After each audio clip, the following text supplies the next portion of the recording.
So in this video, I'll be talking about what exactly a and centrifugal forces do to cars.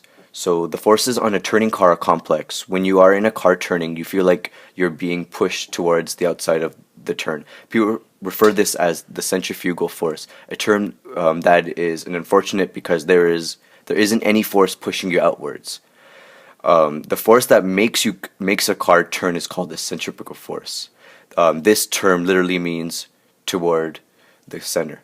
So in this example, as you see in front of you, the car is moving in a circular motion around the curve, and the force that is applied from the center of the car is always being toward the center of the circle. So the size of the centrifugal force is given by multiplying the mass of the car by the speed of the car squared, then divided by the radius of the turn. So this is what the equation would look like. So you'd have F centripetal equals mass of the car times velocity squared, so how the speed of the car, divided by the radius. In this example, I'll be explaining how velocity and radius affects the centripetal force. So the faster you're going, the more force you need to be able to turn the car, and tighter turns also require more force to the car. So like shown before in the formula, the mass is multiplied by velocity squared divided by radius. So as the car is moving at a constant velocity,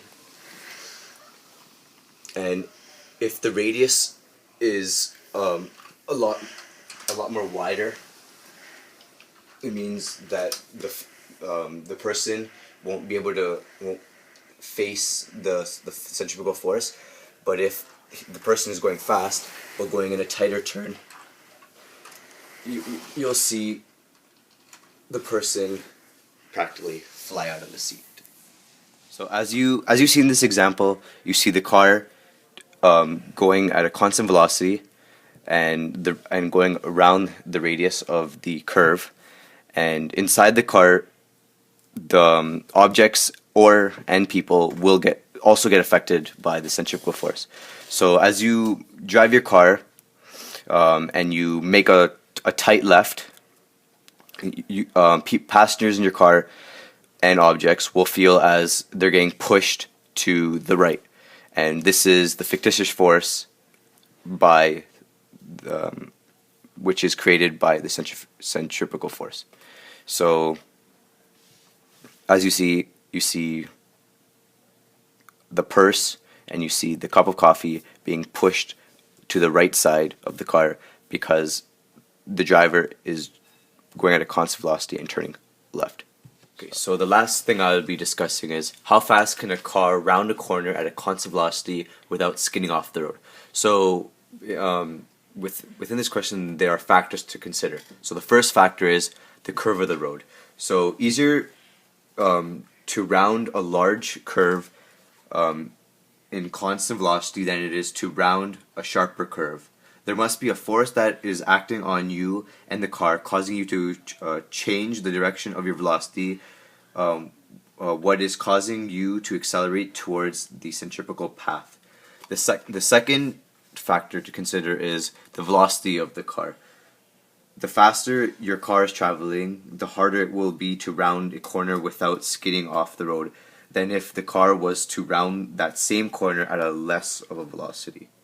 And a third factor is the friction of the tires on the road.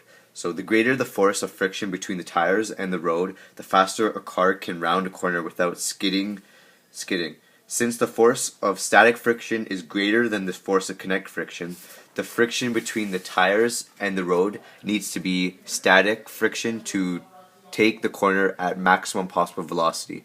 Once the car begins to slide, that is, the static friction turns into kinetic friction, keeps the car alive and traveling along the circular path, decreasing so that the car can't round the corner at the velocity without sliding and going off the road.